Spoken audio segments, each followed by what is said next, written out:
Mary McKee never had much of a relationship with her mom. Her mom abused alcohol and caused chaos to the family. When Mary was 5 years old, she, her 2 sisters, and dad left their home in Florida and moved to Indiana. My dad thought it would be best for him to take the primary custody, and my mom did too. He never remarried. My mom did multiple times. The teenage years, I had good experiences because I was with school and activities and church at that point, as I was already saved. So I definitely could see the Lord working in and through my life with community and with friendships. I would say the hard part with teenage years was specifically with my mom. There was not that bond there as a mother and daughter, and so there was a desire for that and bonding, but didn't receive it in the way that I expected would receive growing up as a child. When Mary was still a teenager, her mom was diagnosed with cirrhosis of the liver and given 6 months to live. Mary went to Florida to visit her one last time, but she was saddened to discover that her mom was still drinking. It felt hurt for us as her daughters that she wouldn't take care of herself more, and that was hard. But after this disappointing visit, Mary started emailing her mom. For a few months, they got to know each other better. Mary's mom came to faith in Jesus and asked her daughters to forgive her. Mary was 15 years old when her mom died. From 15 on, whether I knew how to explain it, I had this desire to be around other women. Okay, my name is Susan Sager, and I'm from Evansville, Indiana. Susan also knew what it was like to need community and to need the input of older women. I became a Christian at 16. I just really kind of went through my Christian walk by myself. Really was rejected from the friends that I had prior to becoming a Christian. So I am in my 60s now, but had never been mentored myself, and just really had that longing to find a woman who could speak into my life and answer questions that I had and just walk beside me. So I began praying, asking the Lord who might fulfill that role in my life. So how about you start by telling me your name? Judy Barnett, and I'm from Evansville, Indiana. My husband and I both turned 70 this year, and we knew this was going to be, we call it the last chapter in our lives, and we wanted it to be very relational, but we wanted to totally also it be very intentional. Judy met Susan when their husbands both served on the elder board at church. And I just fell in love with her. I just asked her if she would consider discipling me, and she teared up and she said, I don't need to pray about this because I've already been praying that the Lord would bring someone into my life that I could mentor, and you were the one. Judy's always there, like when there's issues that I'm trying to deal with in my own personal life, and I feel the freedom just to talk with her about it. And honestly, she's mentoring me as much as I'm mentoring her. We have both been seeking God for what He wants to do with us in this chapter of our life, and we are both hearing Him say, relational, one-on-one. I was praying that God would bring someone into my life that I could now mentor. So Susan's son, Christopher, one of her sons, and I were friends in high school and college. And so he one day said, I think you and my mom would really get along. You're a lot alike. Well, Susan and Mary did get along, and they met quite a few times. And so one day at lunch, I just asked her if I could be her spiritual mama. I said, Susan, I already look at you as a mom, so why are you asking this? But I said, absolutely, without a hesitation, you can be my spiritual mom. We were talking about ministry together. We were talking about personal life together.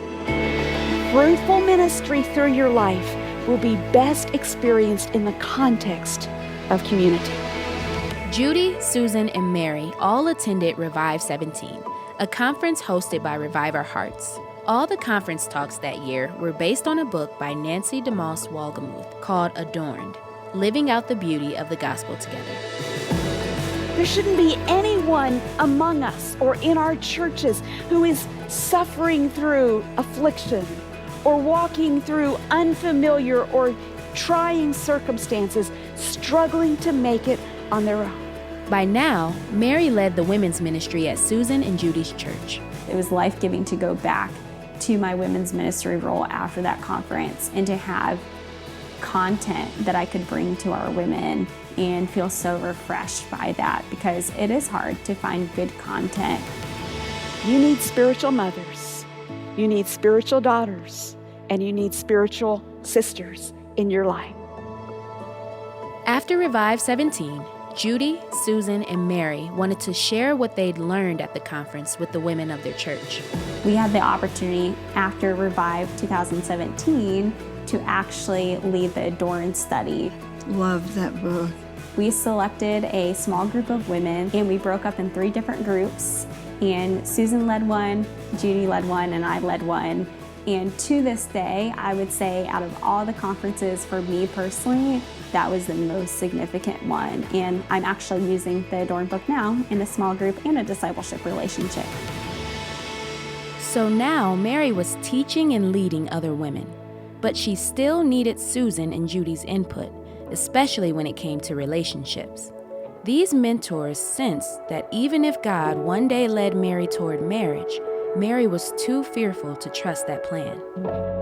I truly was uncertain if I desired marriage, and I do believe there was a significant part of that as a result of my parents' divorce and also with some family history with divorce and affairs. I was living in those fears and anxieties instead of trusting the Lord for what He may have in store. Mary's mentors prayed with her about the future, whether that involved ministry or missions, and they encouraged her to trust God in spite of her fear and to move forward if God led her to marriage.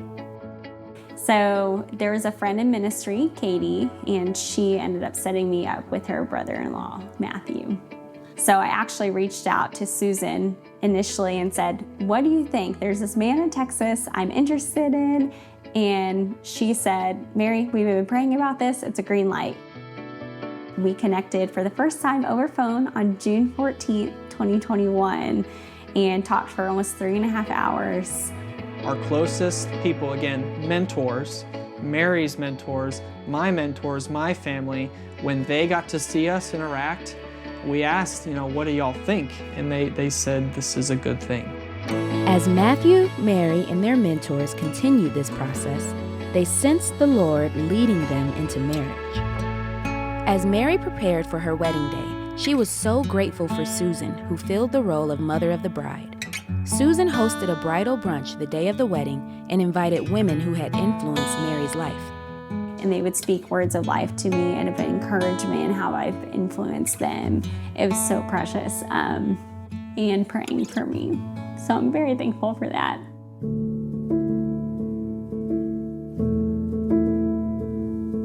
My dad had a name for my mom called the Black Rose, which there's a whole story behind it.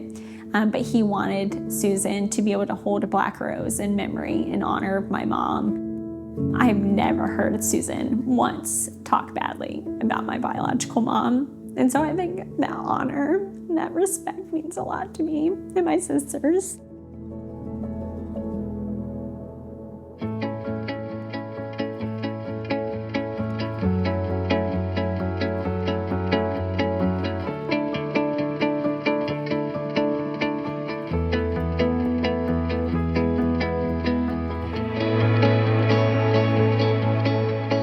Despite the painful relationship Mary had with her own mom, she told us she was open to God's will if He wanted her to have children. I would want to be a mom who fears the Lord, a mom who loves their children sacrificially. And I think the part with where I'm tearing up is a mom who's present, because I didn't have that. And there's fears and anxieties in that, knowing I'm going to fall short as a mom.